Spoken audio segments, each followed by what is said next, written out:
Ganyan po yung Ay, ang overload. dami. Magkano po yung ganito, ma'am? 120 lang po. Bakit binabalik-balikan ng Enteng Kabisote, ma'am? Kasi dito ka lang makakita ng kada order may free buto-buto. Ito yung libre sa 90 pesos. Dami na rin, oh. Dito ka lang makakakitang parisan na may libreng gantong buto-buto. Lalaki. Yati manghang. Lagyan pa natin ng hot sauce. Siguro, no? Quality. Hello, mama. Anong binibenta niyo po dito? Pares, mami, siomay rice. Magkano po sa pares niyo? 90 pesos po. 90 pesos. Opo. Ano po yung pares niyo, ma'am? Ganito po. Ito nga po. Ito po. May kasama ng rice. Opo. Oo nga, pares nga yan, no? Opo. 90 yan. Opo. May egg na pong kasama. May egg na kasama. Tapos may free sabaw po siya na may free buto-buto po. Okay po. Patingin na po ng buto-buto. Ganito po siya.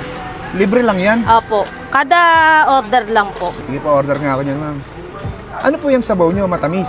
Opo. Nilagyan po siya ng lotong kung tawagin. Tapos lalagyan po siya ng sabaw. Ganito po siya.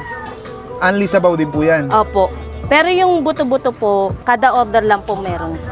Hindi po siya ano. Okay. Anong Ganito pangalan po siya. nitong ano niyo, ma'am? Nitong cart niyo? Enteng Kabisote po. Enteng Kabisote. Anong oras po kayo nag-open dito? 6 hanggang tanghali lang po. Araw-araw po. Wednesday to Sunday lang po. Saan kayo matatagpuan, ma'am? Binagan Kabatuan po. Ganito po siya, boss. Yung pares yan. Pag gusto naman nilang overload, ganito, may kasamang siomay. May kasama siya, ma'am. Opo. Sige, ma'am. Pa-assemble na nga po ng overload.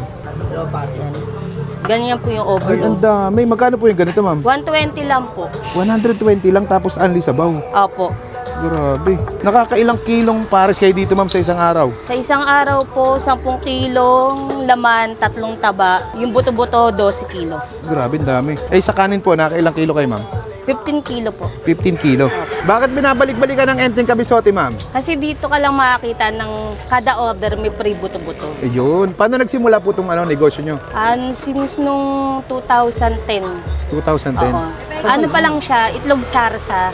Tapos hanggang sa nag-upgrade kami ng ganyan, siomay. Nagkaroon ng laman, tapos free buto-buto. Bakit ito po yung naisipan yung negosyo?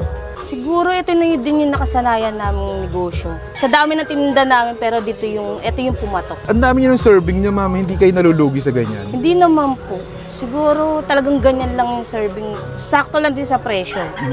Anong pagkakaiba nyo sa ibang parisan, ma'am? Yun, yung nakahiwalay yung sabaw, hindi siya totally magkasama sa sabaw tapos yung laman. Ayan, katulad niyan, yung pares, tapos ito yung sabaw na may peri buto-buto. Sige, ma'am. Tikman ko muna to. Thank you po. Sige po. At ay mga kabangers, nandito tayo ngayon sa Enteng Kabisote. Dito lang to sa may Kabatuan Street, South Caloocan. Ayan, titikman natin yung kanilang pares dito. Grabe, 90 pesos lang. May ganitong pares ka. Ito yung parang matamis na pares eh. Ang maganda dito sa kanila, may libreng buto-buto. Ayan o. Ito yung libre sa 90 pesos. Kung gusto mo naman na mag-add ng siomay, 120 pesos. Bale, ito yung set na yan. Hindi kasama to. Sulit na yan sa 120. Tikman natin, kain tayo. Buhos na natin to dito. Ayun o. Ay, grabe. Natin yung sabaw na. Ay, matamis. Sarap. Ayun o. Ito yung ano nila, libreng buto. Dami na rin, oh. Libre lang yan. Dito ka lang makakakitang parisan na may libreng gantong buto-buto. Lalaki.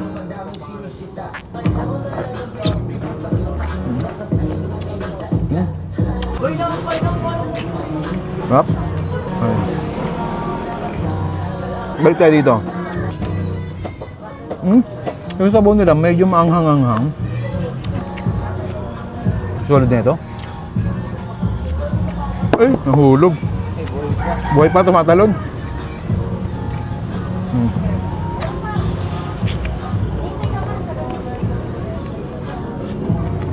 Parang sa sabaw at libreng buto-buto pa lang dito, mapapa-unli-rice ka na. Sabi. Kaya naman pala binabalik-balikan sila dito. Log. Lagyan natin siomay. Yati manghang. Yan. Para sa hulid talaga. Lagyan pa natin ng hot sauce. Gano'n, no? Grabe. Quality. Yup. Imbista nyo na dito sa Enteng Kabisote. Napakasolid dito mga lods, panalods. Sabaw pa lang, ulam na. Ano? Ubusin ko muna to.